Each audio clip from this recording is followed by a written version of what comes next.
Pas përfundimit të pashkuja në vendlindje, emigrantët që jetojnë dhe punojnë në Greqi kanë nisur kthimin për në shtetin fqinj. Edhe përgjatitjes së sotme në sportelet e Danis në doganën e Kakavijas është regjistruar fluks në rritje i këmbësorëve dhe automjeteve që udhtojnë në drejtim të Greqisë. Sipas policisë kufitare, në këtë dogan janë regjistruar 4.577 shtetas në hyrje dalje, nga të cilët 2.111 në hyrje dhe 2.466 në dalje, si edhe 1.587 mjete në hyrje dalje, nga të cilat 702 në hyrje dhe 885 në dalje. Për evitimin e radhëve të pritjes në kufi, policia kufitare ka punuar me 4 sportele në hyrje dhe 3 në dalje në bazë të fluksit të lëvizjes në kufi.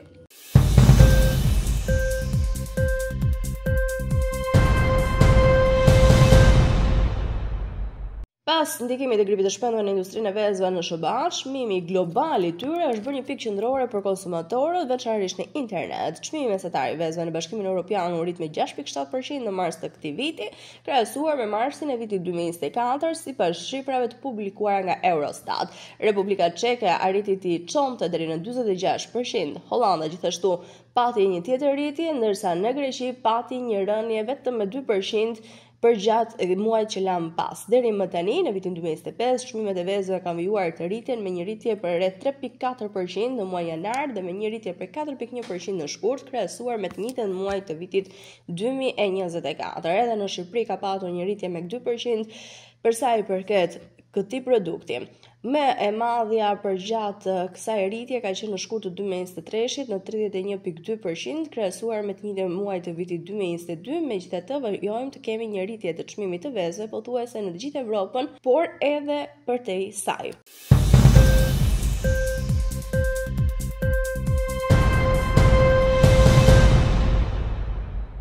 Punës në Shqipëri vjen të përballet me një kontrast të fortë, ku nga njëra anë papunësia dhe nga ana tjetër qendra vende pune që bëhen bosh. Vetëm në muajin e fundit, Agjencia Kombëtare e Punësimit dhe Aftësive ka shpallur 1.682 vende të lira në sektorë të ndryshëm të ekonomisë. Profesionet më të kërkuara janë ata që kërkojnë aftësi të mesme apo teknike. Konkretisht, punëdhënësit kërkojnë 353 punëtorë të thjeshtë krau, të nevojshëm në sektorë si ndërtimi, prodhimi dhe logjistika. Në të njëjtën kohë vjet re një nevojë e lartë për punonjës shërbimi, ku përfshihen 37 kamarier për bare dhe restorante dhe 29 shitës, duke nisur nga marketet e vegjël. Lista e kërkesave përfshin edhe profesione më të specializuara, ku janë 17 elektricist, punëtor për përpunimin e dorë aluminit, operator makinerish për gjethe çaj apo magazinier, 25 inxhinier kryesisht në fushat e ndërtimit, mekanikës që kërkohen nga kompanitë shqiptare. Një sfidë e madhe e tregut që has vështirësi për të rekrutuar punonjës.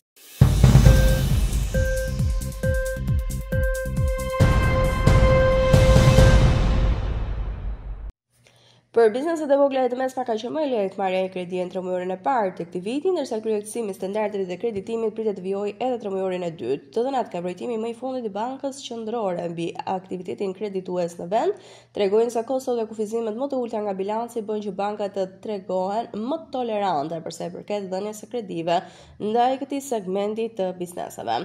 Kushtet e termit të kredisë, i cili referohen kushteve dhe afatet e kredisë së miratuar, sikurse përcaktohet në kontratën e HUAS, mbi të cilat është rënë dakord midis bankës dhe huamarrësit, që variojnë nga profili i secilit huamarrës, mund të ndryshojnë nga standardet e kredisë. Megjithatë, sa i kërkesat të lartë është përgjigjur një shkallë më e ulët e miratimit të kredive nga bankat, faktorët që ndikuan në rritjen e refuzimeve për kredi të bizneseve ishin historiku nga regjistrimi i kredisë, të ardhurat disponueshme dhe pasyrat financiare të bizneseve.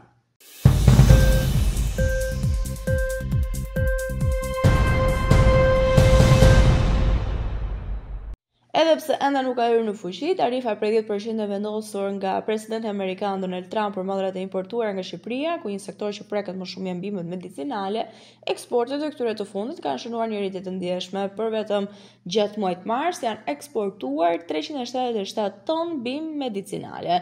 Sipas të dhënave zyrtare të Institutit të Statistikave, eksportet e bimëve mjekësore u rritën me 14%, krahasuar me të njëjtën periudhë të një viti më parë. E përkthyer në vlerë, në brigjet e Oqeanit Atlantik janë blerë 176 milion lek bimë mjekësore të prodhuara në tokën shqiptare. Tarifat u shpallën më 2 prill, por disa ditë më vonë, presidenti amerikan vendosi të shtysë zbatimin e tyre me 90 ditë. Në reagim ndaj kësaj situate, industria e bimëve mjekësore dhe aromatike të Shqipërisë ka propozuar dhe një plan masash për të zbutur pasojat e mundshme. Vendosja e tarifës 10% rrezikon të rrisë ndjeshëm kostot për kompanitë eksportuese shqiptare.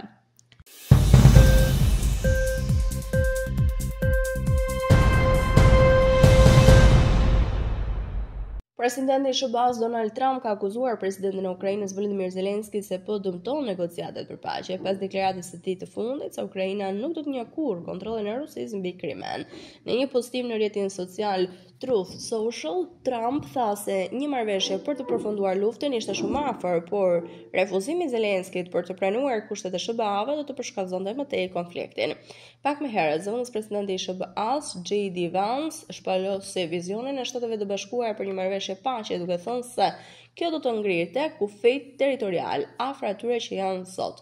Ukraina ka deklaruar gjithmonë se nuk do të heqë dorë nga Krimea, një gatishull i aneksuar nga Rusia në mënyrë të palishme në vitin 2014. Vance tha se marrëveshja do të nënkuptonte se Ukraina dhe Rusia do duhet të hiqnin dorë nga disa territore që aktualisht i kontrollojnë.